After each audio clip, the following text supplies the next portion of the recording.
9 प्रकार की भक्ति, 9 में से एक भी जिनका होगा उनका जीवन तर जाएगा। प्रथम भक्ति क्या बताए? श्रवण, सुनना, सत्संग सुनना। अभी अभी हमारे भीम मास्टर साहब बोल रहे थे कि आज चौथा दिन हो गई बाबा, सुधार नहीं खे हो। माई लोग तनी मछली कम बेचा जाए।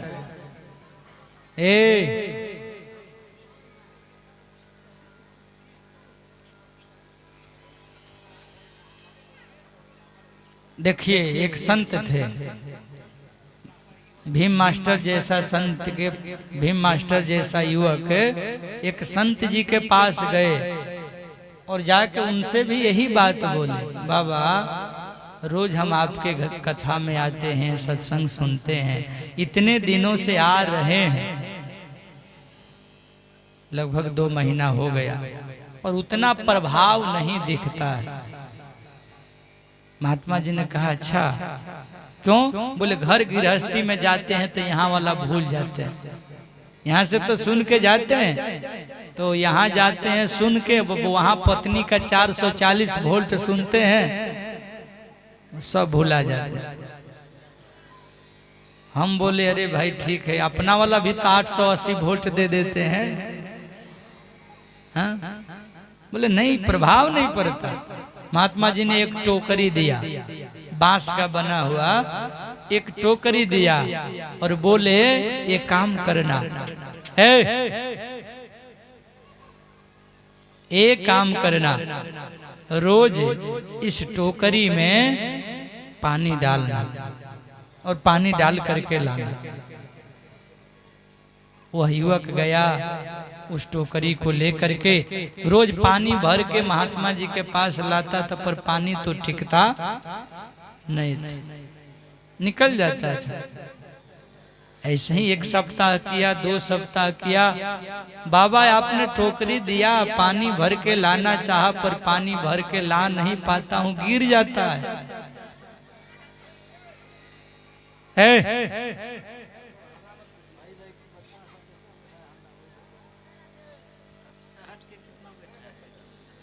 हेलो, हल्ला नहीं है करे, हल्ला कर फिर हल्ला करके तो घर ही रह गए, हल्ला करे निकलो भाई, ये जो मिलत आओ करके ले ले।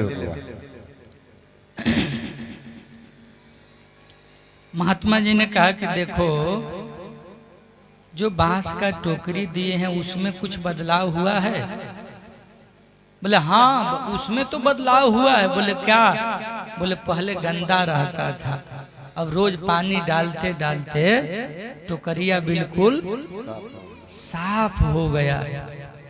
बाबा ने कहा साफ हुआ ना? उसी तरह सत्संग में जाते जाते जितना अवगुण है वो धीरे धीरे साफ होगा।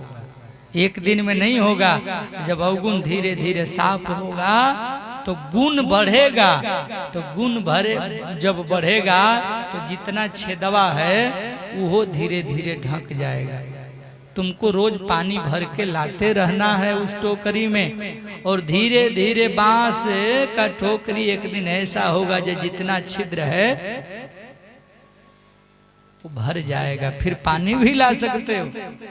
बस अपना अभ्यास मत छोड़ना, सत्संग का प्रभाव पड़ता है और ऐसा बीज है उल्टा सीधा कैसों पड़ जाए, वृक्ष बन के फल देता है, वृक्ष बन के फल देता है।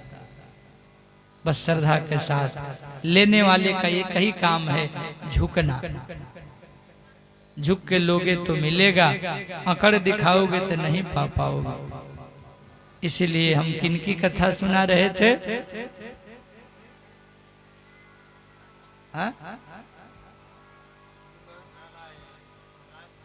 हाँ वाह दिनेश जी वाह, याद रखा। हाँ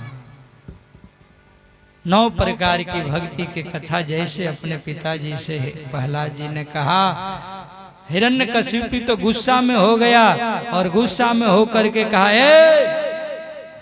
मेरा बेटा होकर के मेरा दुश्मन का नाम लेते हो, विष्णु का नाम लेते हो, और एक बार तो लगा कि गला ही दबा दे।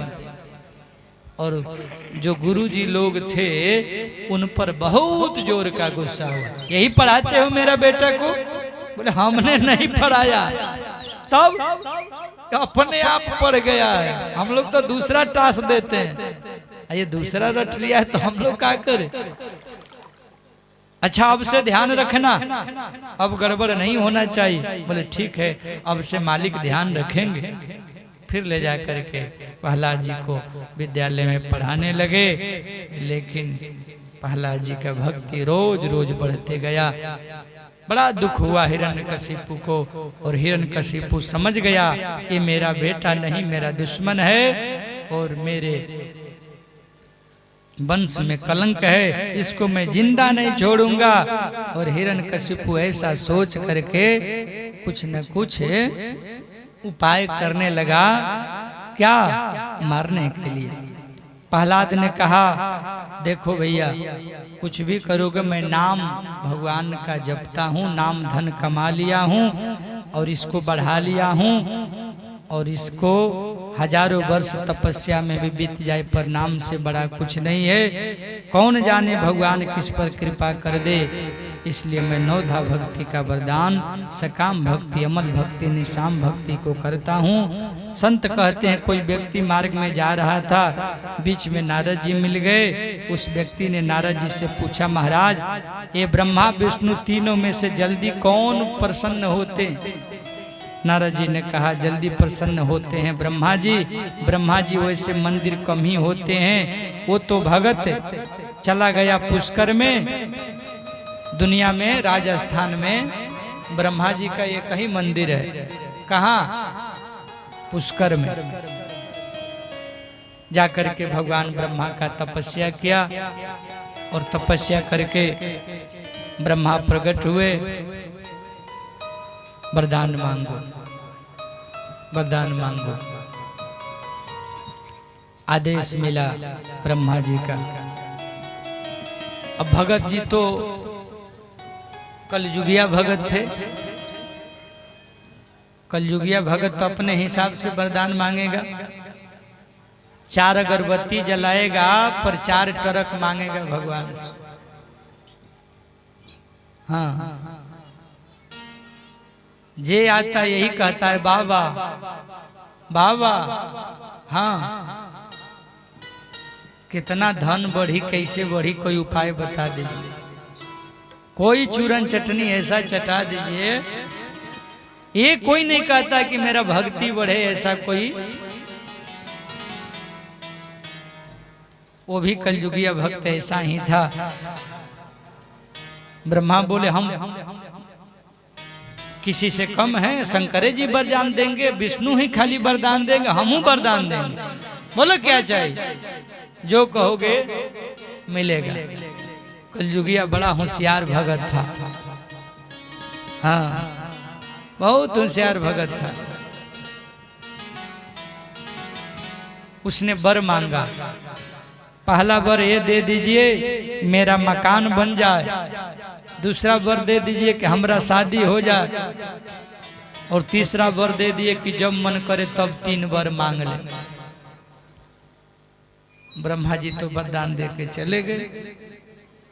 अब शादी हो गया, घर भी बन गया। तब तक अब सोचने लगा कि भाई और भी जरूरत बहुत सारा है। जो भी काम पड़ता था तुरंत ब्रह्मा को याद करता था। पहला वरदान यह दे दीजिए कि मेरे सब घर में एसी कमरा लग जाए। दूसरा वरदान ये दे दीजिए कि जब मन करे तब हमारा खेत में पटवन हो जाए, बारिश हो जाए। और तीसरा वरदान ये दे दीजिए कि जब मन करे तब 3 वर मांग। अब तो जब भी उसको उठने बैठने का भी मन करता था तो ब्रह्मा को बुला लेते थे। ब्रह्मा परेशान, दूसरा कोई काम है नहीं कलयुगिया भगत के चक्कर में। अब तो कुछ भी काम लगे तुरंत जो है याद करता था ब्रह्मा जी को। ब्रह्मा ने कहा जब अब ये क्या हो गया महाराज, परेशान होकर के विष्णु भगवान के पास गए, हे विष्णु जी जल्दी जल्दी कृपा करिए, कुछ दया करिए। बोले क्या, बड़ा मजा ले रहे थे वरदान देने का ना, बड़ा शौक चढ़ा था वरदान देने का, जाओ अब मजा लो। शंकर जी ने कहा बहुत वरदान देने का मन करता है ना, नहीं प्रभु अब नहीं ऐसा करेंगे, एक बार कृपा कर दीजिए, उस भगत से जान बचा दीजिए, कलयुगिया भगत से जान बचाइए। तब ब्रह्मा को साथ लेकर के शंकर और विष्णु गए, उसके बुद्धि को बदला, तब बोले कि हाँ वरदान मांगो। पहला वरदान मांगा कि हमको भक्ति मिले, दूसरा वरदान मांगा कि भगवान का मैं ध्यान करूं, और तीसरा वरदान मांगा कि भगवान के चरणों में प्रेम हो जाए, मुक्ति मिल जाए। ब्रह्मा बोले तुमको भुक्ति मिले चाहे मुक्ति मिले, हमारा पीछा छोड़ो, हमको आज के बाद वरदान देना नहीं है, हम वरदान देने के चक्कर में नहीं पड़ेंगे।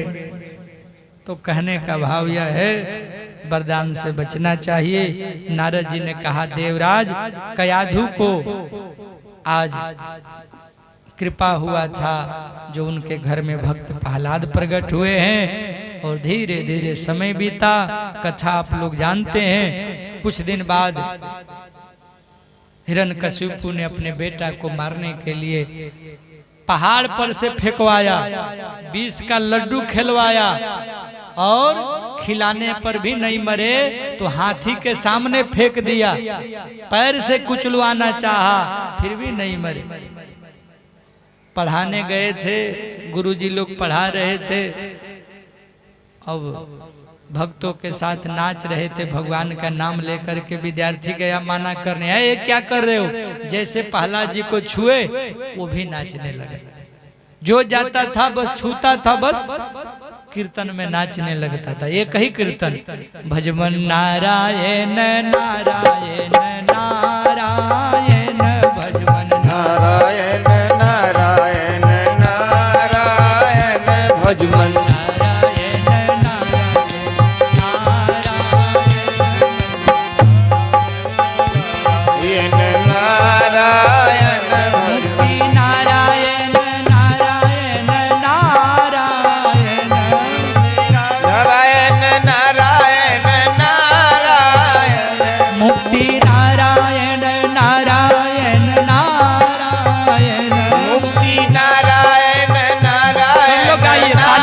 हाथ उठा के नारायण नारायण नारायण, बद्री नारायण नारायण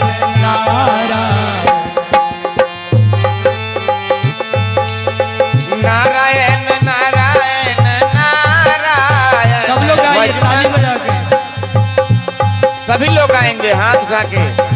भजमन नारायण नारायण नारायण, भजमन नारायण नारायण नारायण नारायण नारायण, भजमन नारायण नारायण नारायण, मुक्ति नारायण नारायण नारायण, भजमन मुक्ति नारायण नारायण नारायण, भजमन नारायण नारायण नारायण, भजमन नारायण नारायण नारायण, भजमन श्रीमन नारायण नारायण नारायण,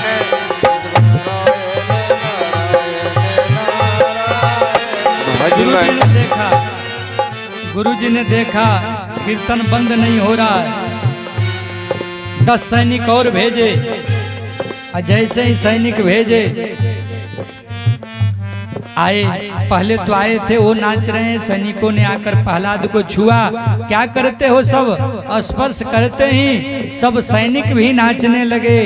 संडा अमर के गुरुजी दोनों बोले चलो हम चलकर देखते हैं क्या हो रहा है। जैसे ही दोनों गुरुजी आए, बच्चे डर गए, कीर्तन तो चल रहा है, परंतु इशारे से प्रहलाद को बताया। गुरुजी आ गए, प्रहलाद ने कहा आज होगा सो देखी जाएगी, आज गुरुजी को ही प्रसाद दे देते हैं। दुबले पतले से गुरुजी, बच्चों ने उन्हें हाथों से उठा लिया और उछाल उछाल करके गुरुजी के साथ गाने लगे, श्रीमन नारायण नारायण श्रीमन नारायण नारायण नारायण भजमन नारायण नारायण नारायण भजमन नारायण नारायण नारायण सत्यनारायण नारायण नारायण नारायण नारायण नारायण सत्यनारायण नारायण नारायण नारायण नारायण नारायण श्रीमन नारायण नारायण जय हो सभी लोग बोलेंगे नारायण नारायण नारायण नारायण भज गुरुजी ने देखा, इतना आनंद आया, बच्चों को बोले छोड़ो बेटा, हम भी कीर्तन करते हैं, इसमें तो बहुत आनंद आता है। बच्चों ने छोड़ दिया, करते करते कीर्तन में आनंद आ रहा है, सब विह्वल हो गए। पूरा प्रहलाद जी ने वातावरण बदल दिया और सब लोग गुरुजी के साथ एक साथ गा रहे हैं झूम करके, श्रीमन नारायण नारायण नारायण नारायण श्रीमन नारायण नारायण नारायण श्रीमन नारायण नारायण भगवान नारायण नारायण नारायण नारायण नारायण नारायण भजमन नारायण नारायण सभी श्रद्धालु दोनों हाथ खड़े कर भजमन नारायण नारायण नारायण नारायण नारायण भजमन नारायण नारायण नारायण भजमन ऐसा कीर्तन हुआ। हिरण्यकशिपु आए, आकर देखा कि यहाँ तो सब नाच रहे हैं, गुरुजी भी नाच रहे हैं, सैनिक भी नाच रहे हैं, और यदि कीर्तन करते प्रहलाद को हिरण्यकशिपु छू लेते तो नाचे हिरण्यकशिपु भी नहीं रहता, लेकिन उसने प्रहलाद को छुआ नहीं, जोर से मुष्टिक प्रहार जमीन पर किया और जोर की आवाज हुई तो कीर्तन बंद हो गया। ये सब क्या हो रहा है? क्यों गुरुजी, ये आप क्या करा रहे हैं? गुरुजी बोले, महाराज आपसे हम सत्य कहते हैं,